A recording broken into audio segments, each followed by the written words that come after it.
Pemirsa apa kabar? Mari kita ikuti Warta Berita PTS tanggal 27 Agustus. Polisi Taoyuan baru-baru ini melakukan razia berhasil menggerbek tempat prostitusi di sebuah apartemen di distrik Chongli 2 hari lalu.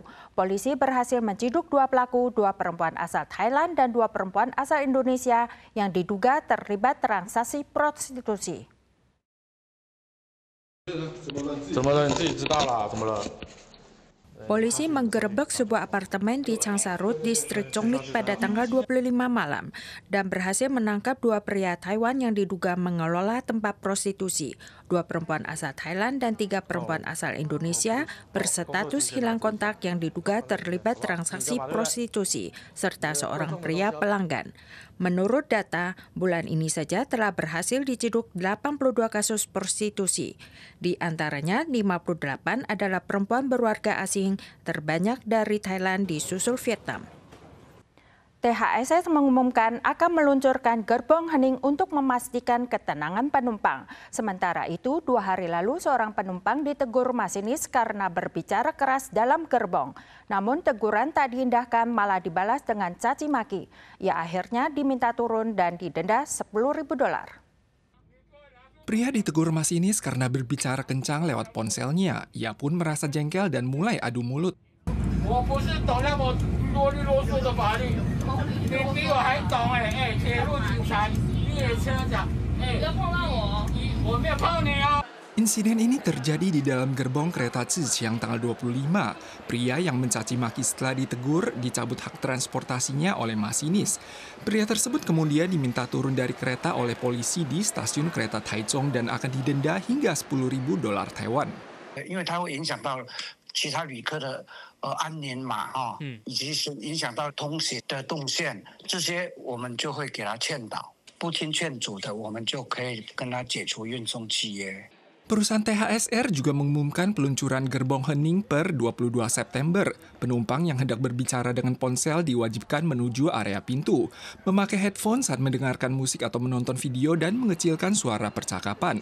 Sementara itu, perusahaan TRC dan MRT tidak mencantumkan peraturan namun menekankan bahwa penumpang tidak boleh mengganggu orang lain. Yang tidak mematuhi nasihat akan ditolak naik kereta. Terpengaruh ketidakpastian tarif impor dan permintaan Amerika agar Taiwan menerapkan tarif 0% untuk komoditas mobil, jadi konsumsi pada pasar mobil Taiwan belakangan mengalami penurunan. Semakin banyak konsumen memilih sikap menunggu untuk mendapatkan potongan harga dari pembebasan tarif. Pelabuhan Taipei dipenuhi beragam mobil impor. Tarif resiprokal antara Taiwan Amerika masih belum diputuskan. Dan UN Eksekutif tanggal 25 mengonfirmasi bahwa Amerika mengharapkan Taiwan menerapkan tarif 0% untuk komoditas mobil. Kalangan industri menganalisis hal ini akan semakin mengentalkan sikap menunggu di pasar. 我想现在从台北的巴黎港到台中港已经塞满了数万辆的新车，任何一个车商都会受不了。2026的车会出来。 那2025的车还没开始卖，当然2025的车到明年一定会更下修价格来出清。 Seandainya satu unit mobil impor berkapasitas di bawah 2000 cc, biaya produksinya $2 juta Taiwan, ditambah pajak impor, pajak komoditi, dan pajak usaha, total harga jualnya sekitar $3,08 juta Taiwan. Namun jika Taiwan membuka pasarnya bagi mobil buatan Amerika dengan tarif 0%, harga jualnya mencapai sekitar $2,6 juta Taiwan, selisih $455.000 Taiwan. 越早讲，越不会让我们市场产生这种焦虑，产生这种向后延迟消费的情况。 Bagi yang hendak membeli mobil, selain memantau finalisasi tarif Amerika, UN Legislatif juga berencana memperpanjang periode pemotongan pajak komoditi mobil hingga tahun 2030. Selama mobil telah digunakan 1 tahun dan diproduksi lebih dari 10 tahun, dalam kurun 6 bulan setelah mobil baru mendapatkan plat kendaraan, pemilik akan mendapat potongan pajak komoditi sebesar $100.000 Taiwan. 2 hari yang lalu, aksi demonstrasi besar terjadi di kota Jakarta. Ribuan warga turun ke jalan menentang anggota DPR yang selain menerima gaji tinggi juga mendapat tunjangan perumahan. Polisi mengerahkan mobil meriam air dan gas air mata. Bentrokan mengakibatkan lebih dari 11 orang luka-luka dan 370 orang ditangkap polisi. Bentrokan antara polisi dan demonstran menyelimuti kota Jakarta. Ribuan orang berpakaian gelap turun ke jalan pada hari Senin dan melempari polisi dengan batu. Pihak kepolisian mengerahkan 1.200 petugas untuk menangkis serangan massa dengan menembakkan gas air mata dan meriam air guna mencegah mereka memasuki gedung DPR. Massa menggelar demonstrasi untuk memprotes para anggota DPR yang selain digaji tinggi juga mendapat tunjangan perumahan melampaui 50 juta rupiah per bulan, menimbulkan kesenjangan bila dibandingkan dengan rata-rata upah masyarakat awam yang tak sampai 2,8 juta rupiah per bulan. Pemerintah Indonesia belum lama lalu baru saja memangkas anggaran belanja tahun ini guna meringankan utang negara. Namun kini terkuaknya fakta bahwa anggota DPR yang menerima gaji tinggi spontan membuat warga mengamuk.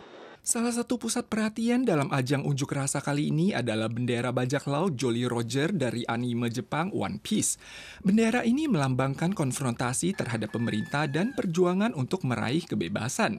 Dikibarkan bersama bendera merah putih, bendera ini melambangkan pengakuan terhadap negara namun menentang kebijakan pemerintah. Sampai koreksi lah kayak yang viral-viral itu aja sama yang cuma bendera kartun di One Piece itu. Indonesia merupakan salah satu negara demokratis terbesar di dunia, namun korupsi, kesenjangan sosial, dan pengangguran masih menjadi masalah serius saat ini. Demonstrasi massal untuk memprotes perampingan anggaran oleh pemerintah juga terjadi pada Februari lalu. Badai debu Habib melanda negara bagian Arizona, Amerika pada tanggal 25. Dinding debu sepanjang beberapa kilometer dan setinggi ratusan meter ini menutupi seluruh kota dalam sekejap. Lebih dari 55.000 rumah tangga mati lampu dan penerbangan bandara terpaksa dihentikan.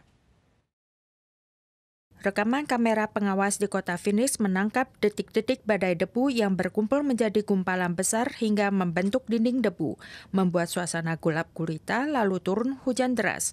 Seluruh proses berlangsung sangat cepat. Musim hujan di kawasan barat daya Amerika kerap memicu badai debu. Konveksi kuat menghasilkan aliran udara yang turun dengan kecepatan 80 hingga 129 km per jam dan menyebar ke sekitarnya. Jika angin kencang melintasi gurun atau lahan pertanian, debu akan terangkat dalam jumlah besar dan menyerbu kota seiring badai yang dikenal dengan sebutan Habib ini. Para pemirsa sekalian, sekian warta berita dari PTS. Berikutnya, mari kita saksikan kucing polisi di Chili. Kita soal lagi di lain kesempatan. Sampai jumpa.